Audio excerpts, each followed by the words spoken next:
Carrie? Okay. It is 6:30 and I call the Milton Board of Education meeting to order. Our vision is we believe in opportunities, achievement, and community for all. Our mission is that the school district of Milton, in partnership with the community, prepares our students for achievement and lifetime readiness by providing opportunity for all. And if we could all please stand for the Pledge of Allegiance.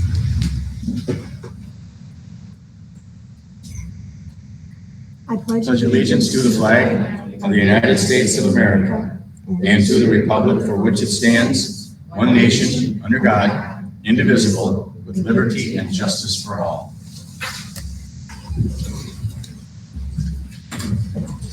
Thank you. I would entertain a motion to approve tonight's agenda.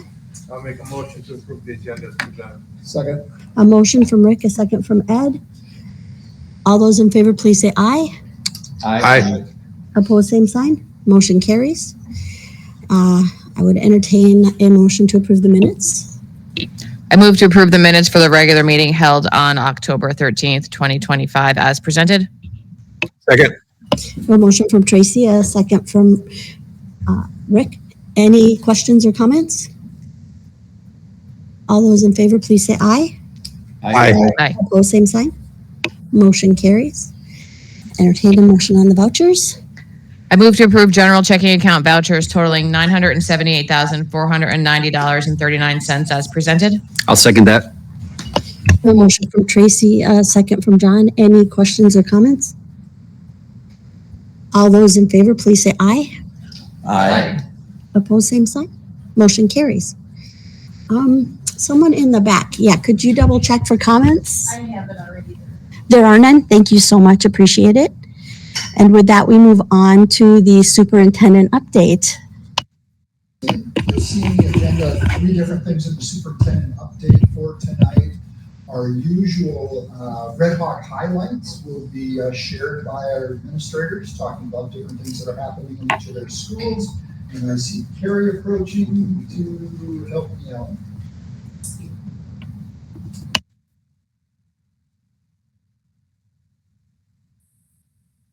Switch to the PNP microphone. Actually, while Carrie's doing that, I forgot to mention at the beginning of the meeting, we are having some technical difficulties. So tonight's meeting is not being live streamed, but it will be recorded. It is being recorded and it will be posted. All right, I should be ready to go. Thank you for your patience with me, everyone. As usual in the Red Hawk highlights under the superintendent's update, our administrators at the second board meeting of every month share some information about the great things happening across all of their schools. But you'll also see that we are recognizing staff today in our Red Hawk recognition program. We do that typically on the second school board meeting of every month. And we have a number of students that we also are going to be recognizing tonight for achievements that they have had. So I'm going to turn things over to Dr. Smith for the Red Hawk recognition for our students.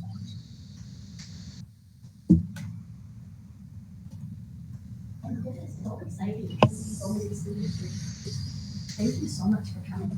So what I'm going to do, I'm going to get close to my mic, which I turned this way, and I'll call each of your names and read a little bit, and if you would come up and then stay here. At the end, the whole school board's going to join us, and we'll have a picture taken with the whole group.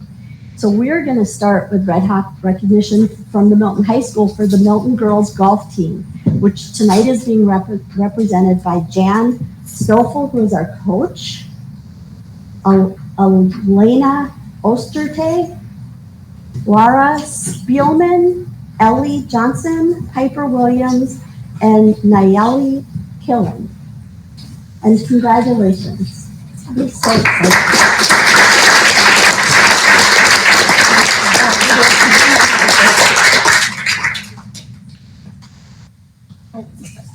But stay up here.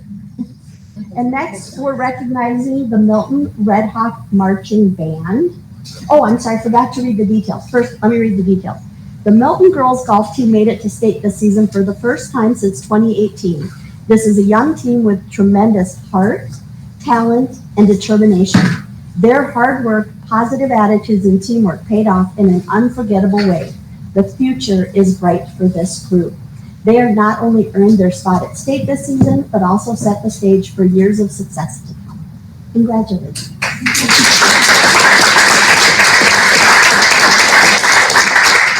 And next, we're going to recognize the Milton Red Hawk Marching Band, which is represented by the drum majors, Tate Olson, Hayden Rotzel, and Natalie Seeker.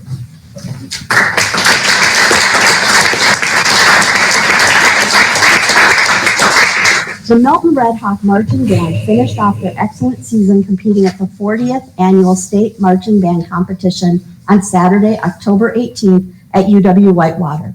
Under the direction of Mr. Nathan Check, and led by drum majors Tate Olson, Hayden Rotzel, and Natalie Seeker, they took third place in the Class AAA division with a final score of 75.85.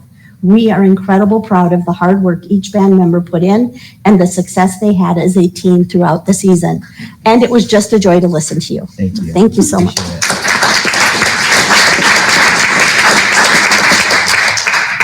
And next we're going to go to the Milton Middle School and their web leaders represented by Paul Whites, Brooklyn Burnett, Savannah Vilbrandt, Claire Whites, and Gwen Gross, and Aubrey Tukendorf.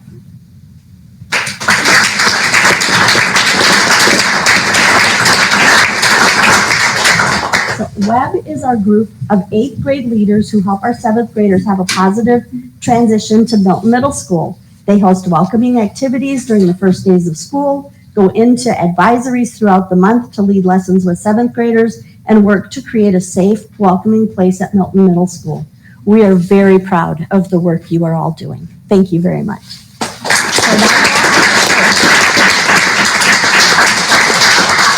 How do you want us to make enough space? I don't know how we're going to do that. I guess let's have.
Celebrate right now.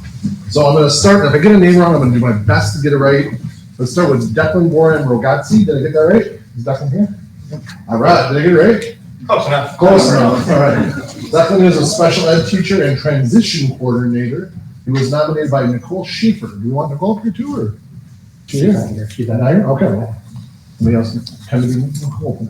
All right, Declan is not only successful, this is what Nicole wrote.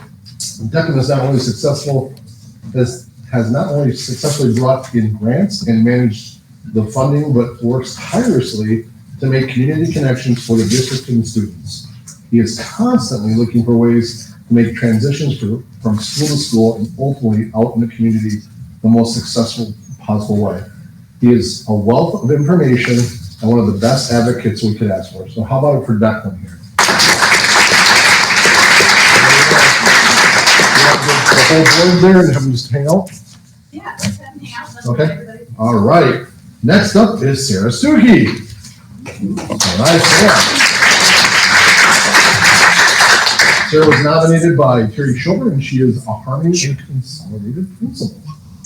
So this is coming from the words of Terry. Sarah is a huge asset for the Milton School District, including Harmony, Consolidated, and Summer School. She goes above and beyond in everything she does for our staff and students. She shows this every day with her knowledge, guidance, patience, and love she has for all of her students. So that was from Terry Schulber. Sarah Stuckey, everybody. Here's Ashley Williams here. All right, Ashley, how about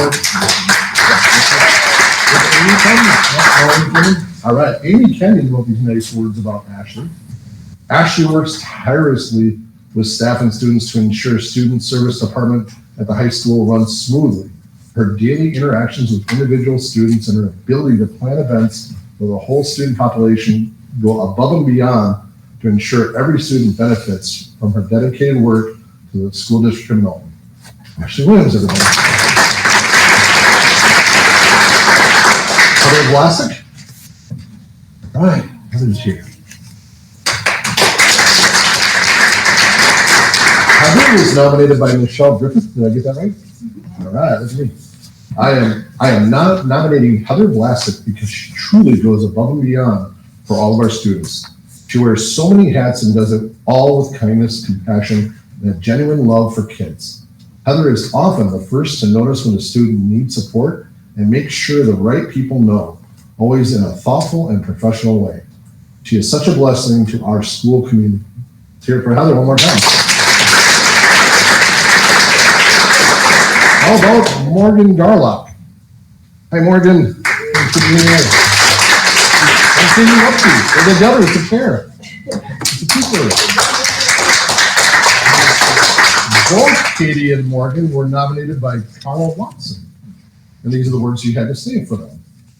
They both have been working overtime, barely able to take a breather, ensuring their overabundance of high-need students get their needs and goals met daily. Not only that, but they put the students and parents before themselves. They deserve all the recognition and praise available. So thank you.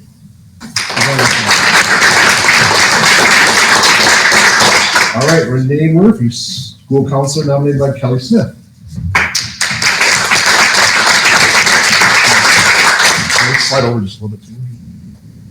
And this is a flip page, so there'll be a dramatic pause here. Renee Murphy joined the NS Northside team this year. She has been amazing, capital amazing, asset to our building. Renee has already done so much to help our universal instruction build, and grow our Hawk hallway and boost morale in our buildings. She created these amazing coloring pages of every staff member at NIS, and it was included in one of our welcome back activities. They are all proudly displayed near the front office. At any point in your day, you will find kids and staff standing in front of our staff mural and admiring all of Renee's hard work. We are so lucky to have her at NIS. And last it said, I know there's a lot more than 3 sentences. I know this is a lot more than 3 sentences, but I couldn't narrow it down. She's just too amazing. So, that's it. Oh, picture, okay.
thank you all.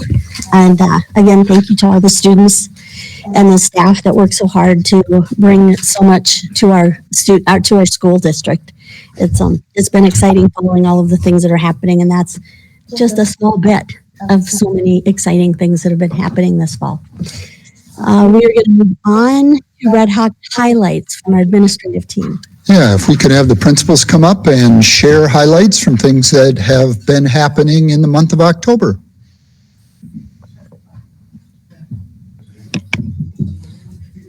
Got it. Okay.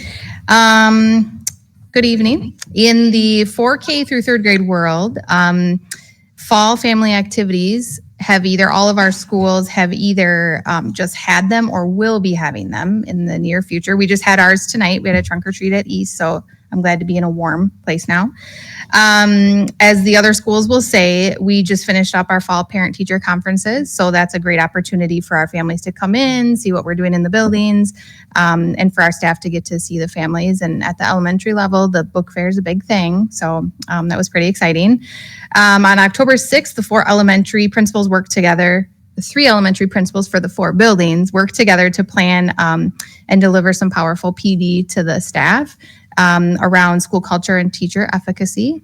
And then finally, our first round of fall assessments have wrapped up, and teachers got to talk to families about them. With our reading plans, the staff is working hard to update those, and good things happening at the elementary levels. Awesome. At Northside, just a couple of shout outs. Yes, we had the parent teacher conferences and the book fair, which were successful like they always are. But a shout out to the Friends of Northside Parents Group for supplying the meals and then coordinating that book fair. It's always a hit for the entire school.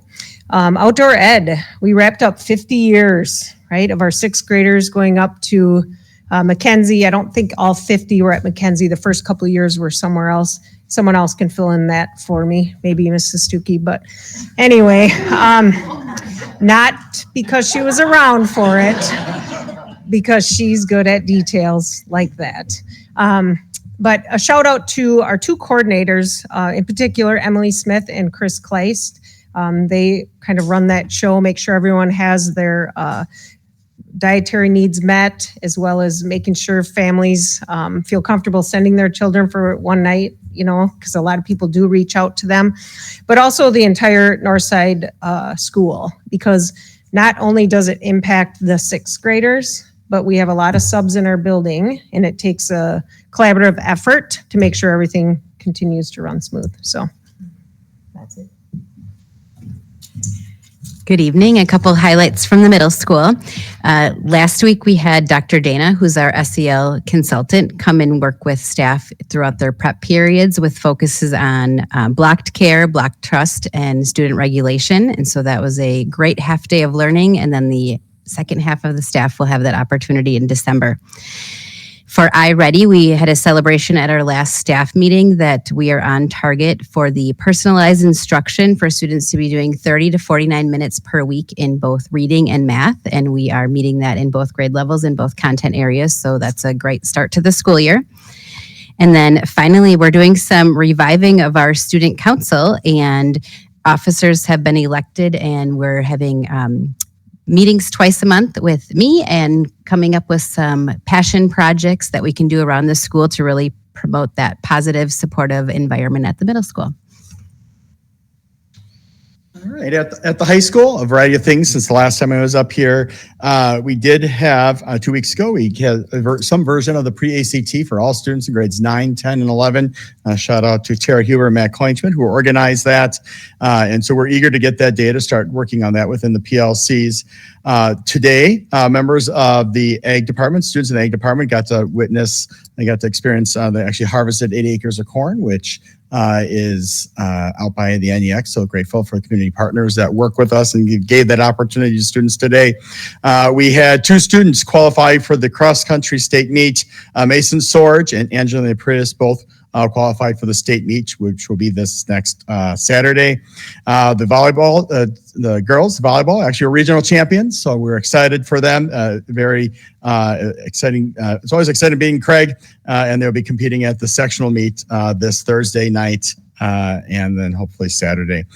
We also, the musical just before the musical, the Mamma Mia, will be performed on November 14th, 15th, and a matinee on November 16th. So the students, there's over 50 students that are involved in that. We're excited for that program. And then also a big shout out to Jessica Mayer and Lance Knudsen organized, I think this is the 8th annual Trick or Treat event. It's for all, we had a large number of the high school student organizations that had stations for trick or treat at the high school as community members weave throughout the whole school. It's a great way to get people into the building. I had several emails from families asking about things that happen within the building. So it's a wonderful promotional event for the school district, showing off educational opportunities. It's a chance to trick or treat inside. We also did a partnership with Milton Area Youth Coalition that had the trick or treat there today. That added a really another really interactive component to that. And its estimates are still varying, but according to the amount of candy that was handed out, close to 900 students actually went through, plus all their parents. And so it's really gotten to be quite the tradition that Jessica and Lance started a couple years ago, and a lot of fun. So that's going on at the high school. I want to thank our principals for their updates under the superintendent's update, but also reinforce what a great job our staff has done at the start of the school year. We recognize some specific staff members today, but we see that high quality of staff and the impact that it has on our students every day. And in our parent-teacher conferences, whether the communication with parents is about how well a student is doing at the start of the year, or it might be addressing some struggles that the student is having, our teaching staff really puts that conversation in a proactive, positive way to help our students be successful. So a big shout out to all of our staff for helping us get off to a great start to the school year. Were there any questions for any of the administrators? All right, thank you. I will say the sign in front of the middle school right now, every time I drive by makes me giggle. So success there. Oh, maybe not. I think it's funny. I'll tell you later. What? It's just, Finance Committee report, Tracy? Yes, I will allow.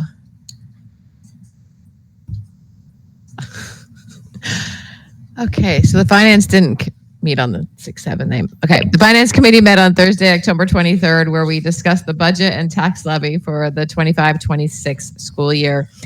This is an action item for tonight's meeting, but I will turn to Ross to present the details. So, good evening, everybody. We did meet on Thursday to talk through the final steps for development of the 25-26 budget. It's hard to believe, but we are at the end of another budget cycle. And as we do every year, we approve the fiscal year budget we're currently in 4 months after it starts. And tonight we are, if you could put the slides up, Chelsea.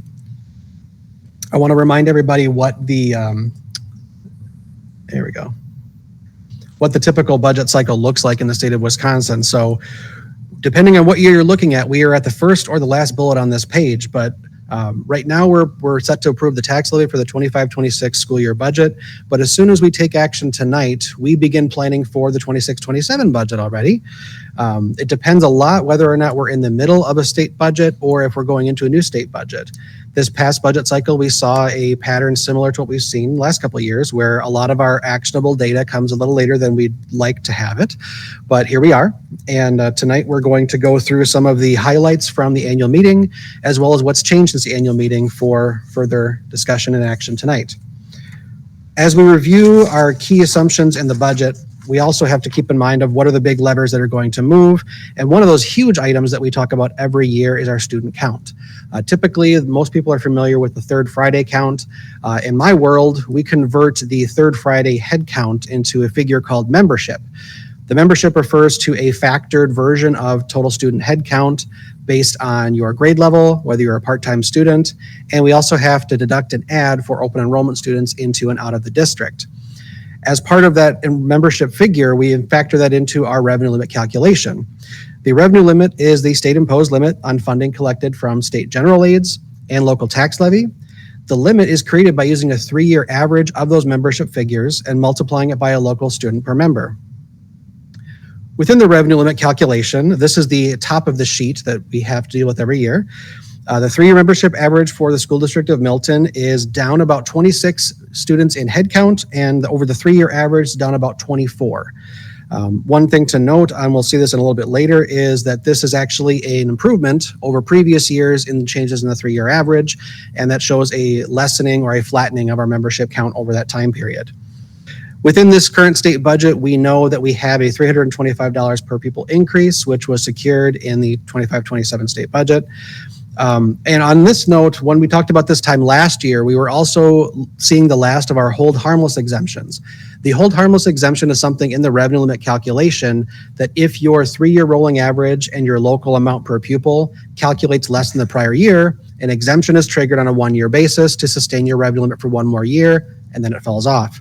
We are no longer generating those exemptions due in part to the $325 per pupil, which is great because we can preserve base revenue for future years. Also in this state budget outside of the revenue limit, one of the largest factors to the budget we have tonight is that the special education categorically was the largest single increase in state revenue in this state budget cycle. And just to show some graphical representation, this is our 5-year view of our membership average from 21-22 to 25-26, showing that slight decrease or declining enrollment, but it is flattening over time. Here's a more expanded view of the revenue limit itself, expanding from the slide before. I want to draw some attention here too to on the 2 other sections that have now appeared on this page. One is the non-recurring exemption, and the other is the recurring exemption. This will become much more important next year as we pivot from our current non-recurring referendum, which we're in our final year of, into our recurring referendum, which will be coming online next year.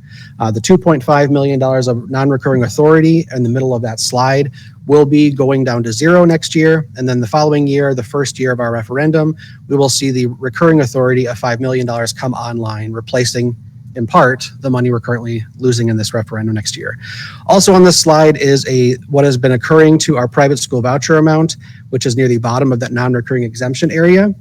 We are seeing an increase in our private school voucher payments due in large in part to the increase in the per student multiplier, also changed in this current state budget. Next up is a quick overview of our Fund 10 general fund expenditures and revenues. We ended the year with a fund balance just below our targeted goal of 20 to 25%. Depending on how you do your division and into this final number here, which I'll go over in a second here, we are between 23.5% and 24.5% fund balance for the year ending June 30, 2025. For last year, there's one thing I want to draw attention to on this slide. It might be noticed, but the total expenditures for 24-25 is showing at $52 million. This is not the actual ending spending for the current year. This is due because we had a capital outlay last year for staff and student devices, totaling approximately $2.3 million over the life of that lease. When we do a capital purchase of that magnitude, we have to record a year-end entry for our audit, recognizing the influx of material, in this case devices, and the total outlay at the same time. So a $2.3 million revenue and expense appeared at the last minute in the 24-25 budget. And if you look online, just below the revenue total, you'll see all sources, source 800 and 900. It goes from 134,000 to 2.5 million and down to 110,000. That is the revenue or the devices coming into the district and being recognized as a capital asset for the first time. I say all this so that we're talking about year-end progression, 1 year to the next. We are not going from $52 million down to $50.3 million in next year's budget.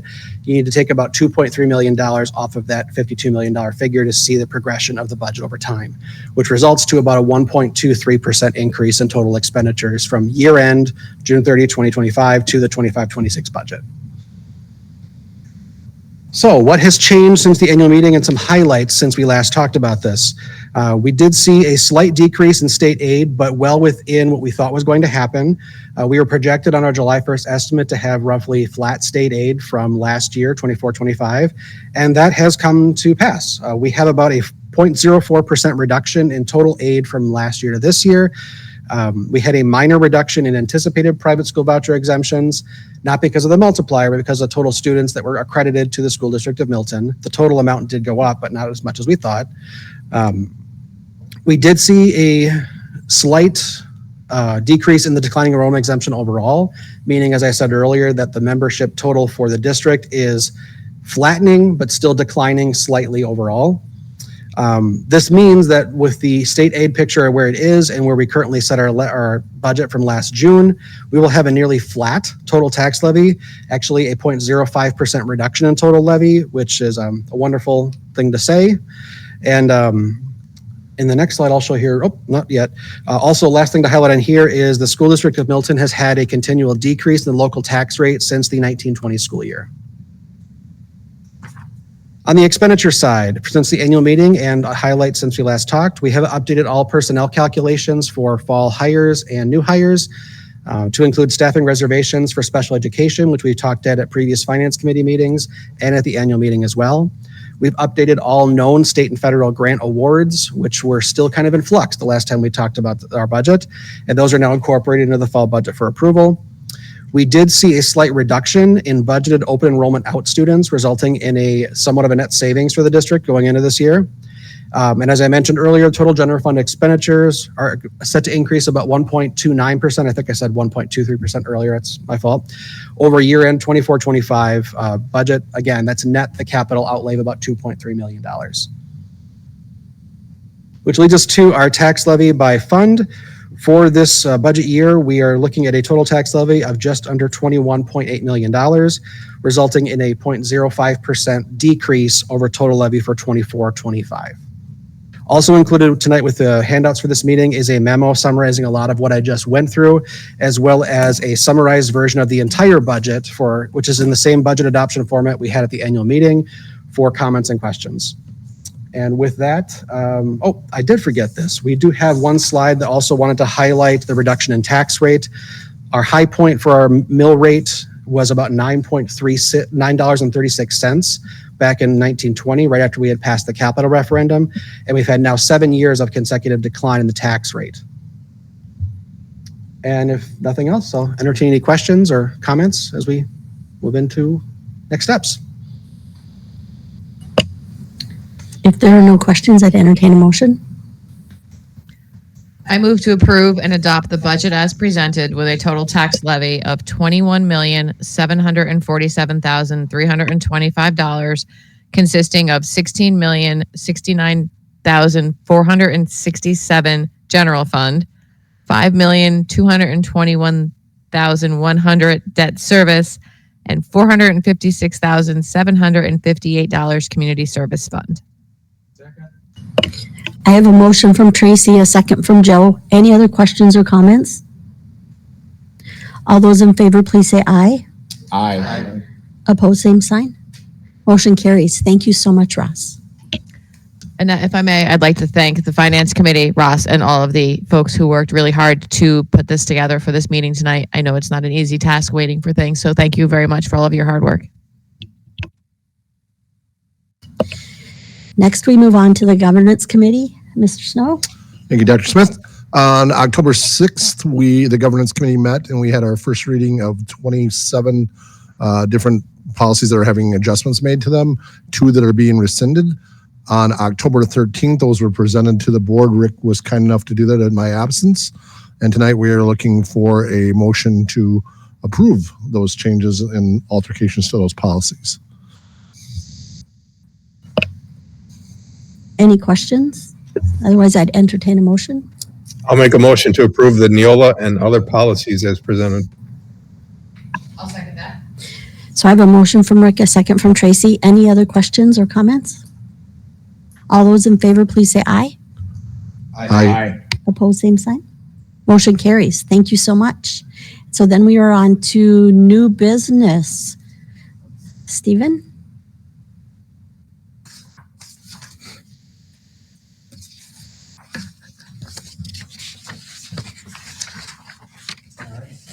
Thank you, everybody. Hard to believe it's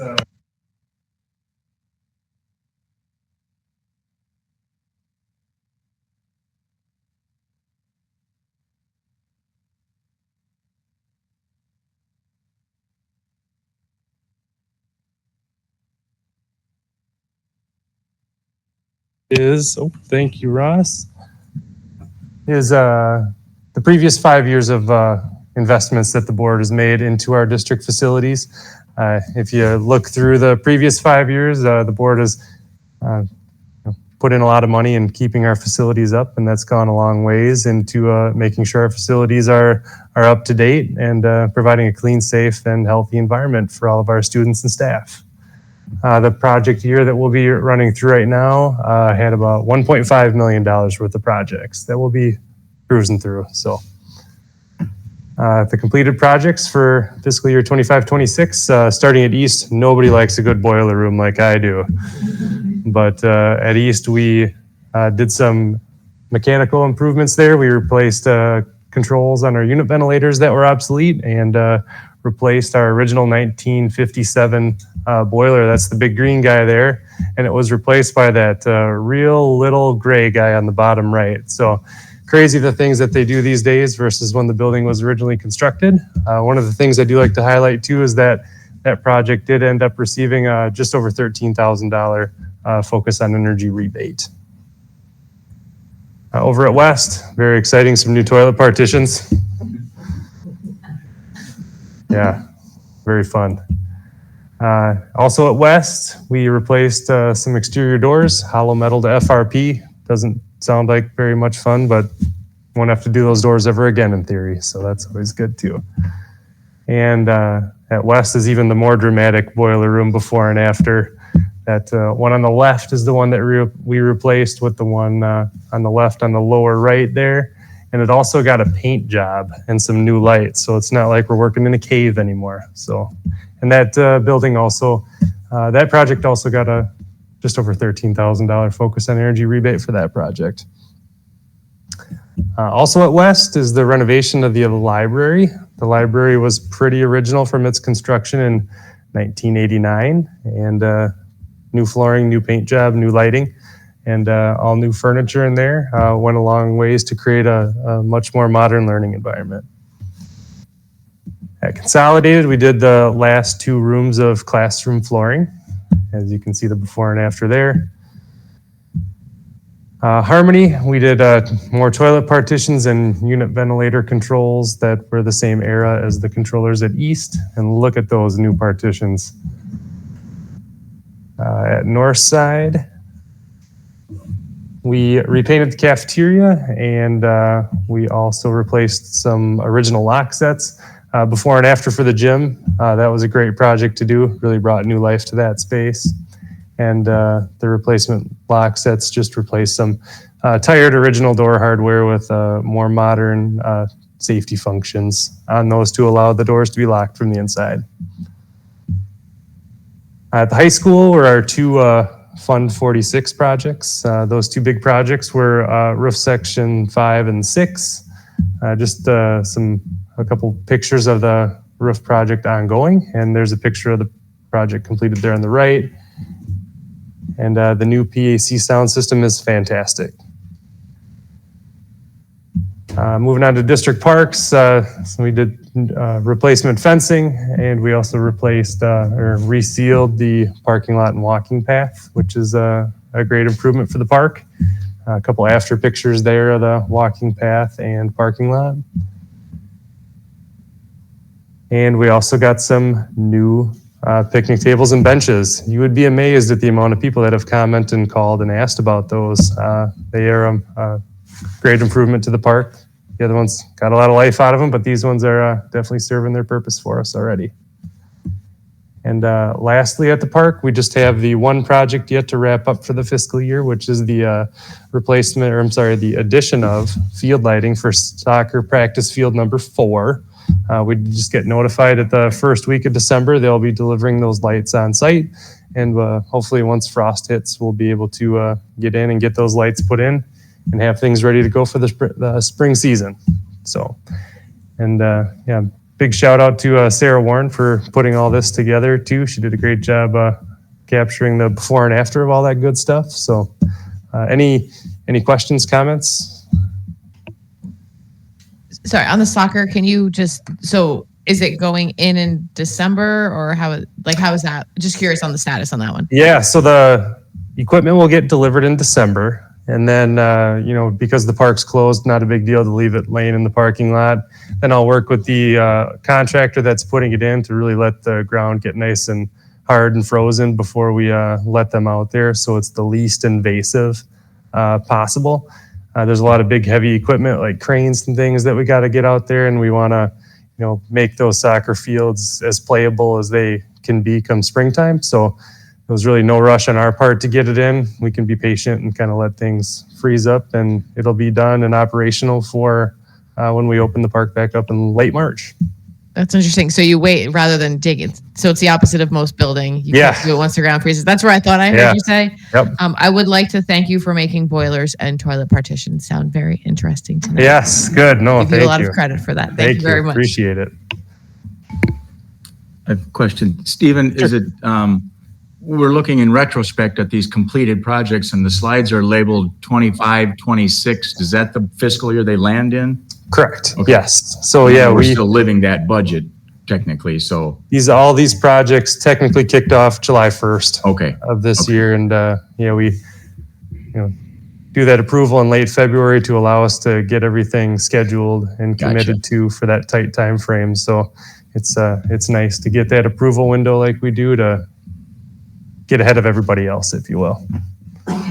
Stephen, I just want to take a minute, be remiss if I didn't take a minute to thank you and congratulate you. A lot of great projects. All this stuff got done. This is amazing in addition to the day-to-day work that your crew does. So a shout out to your entire team.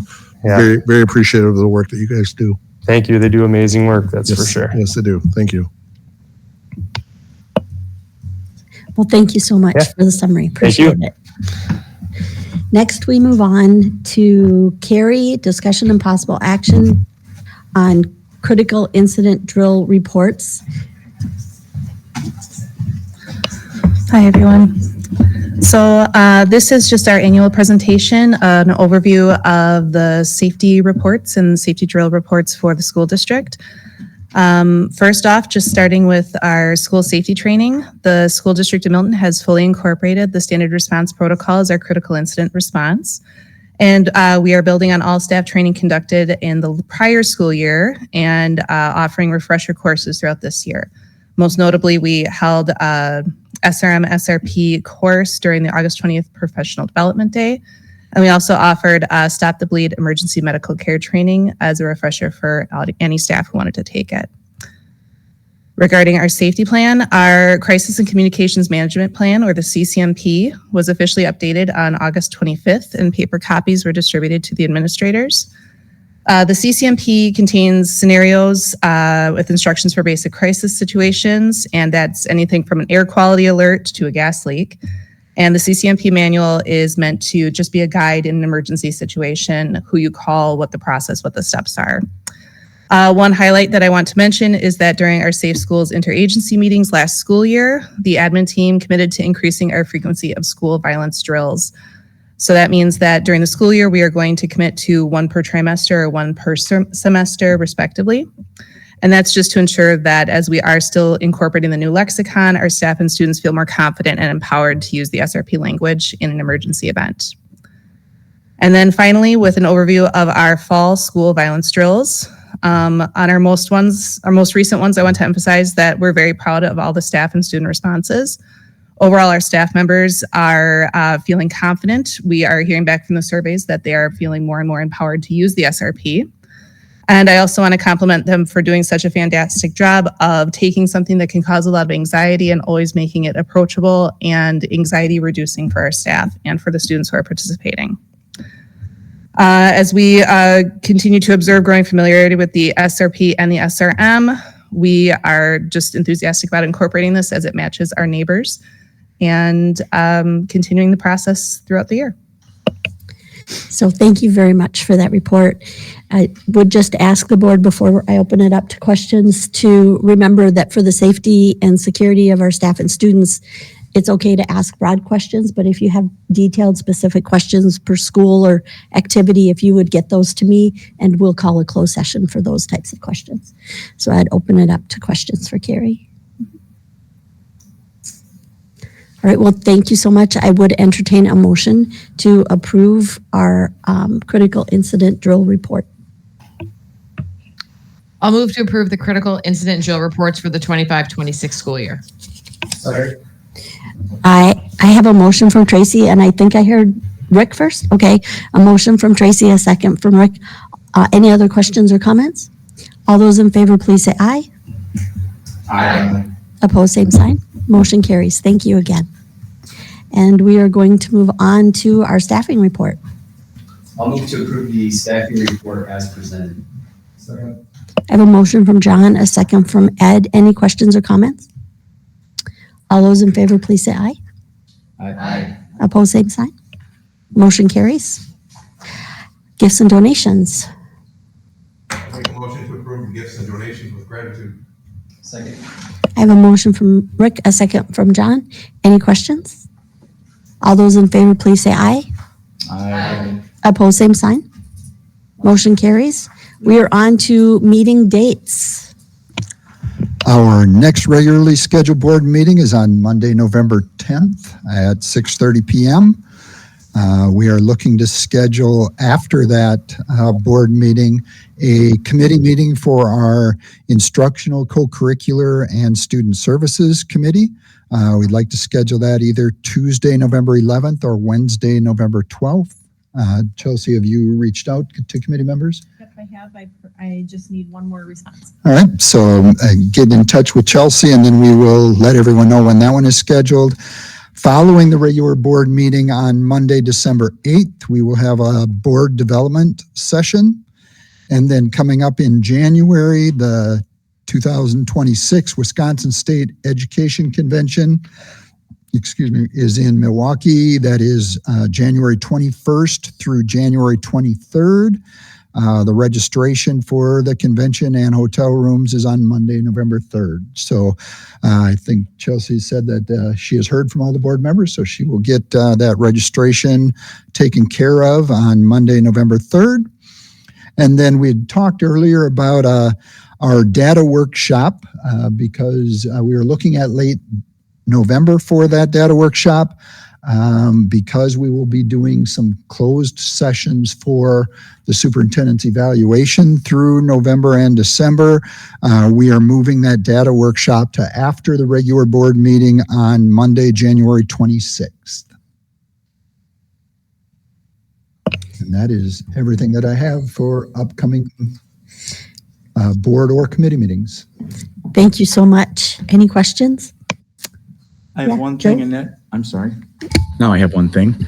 I want the board to meet and say hello to Lily Raby, joining us in the front row here with, I presume, her mom. Is that true? Okay. We have a new venture in the district here. Mr. Billhorn and Mr. Yauk are partnering with the Rock County Civics Academy to launch a new program of sorts that students applied to participate in. And through an application process, there were 4 students selected to participate. Jennifer and I were honored and somewhat privileged to be asked to mentor those students through this program. We've had a number of meetings so far. There's more to go, and quite honestly, I don't know exactly where it's going, but we'll be happy to assist in whatever way we can. But I think I could speak for Jennifer on how impressed we've been at the quality of the students and the input that they've had. And while they're classifying us as mentors and the students as mentees, I could tell you that we are learning as much as the students are. So very, very fun thing to be involved with and to see it unfold. And I'm excited for the ways that we can expand it and see where we can take this program. So just wanted to say hello. And it's a bit of an effort into melding public service and local government and helping students understand how those things coalesce and unfold in our little communities that we all live in. So I think that, would that characterize it somewhat, Jen? Yes. So anyway, just wanted the board to meet her and say hello. And one of our other students was here tonight as the drum major, or one of the drum majors in our band. So you can tell the caliber of the young people is really, really outstanding. That's all I got. Thank you, Joe, and thank you, Lily, for joining us. All right, anything else for the good of the group? I would entertain a motion to adjourn. I would so move. Second.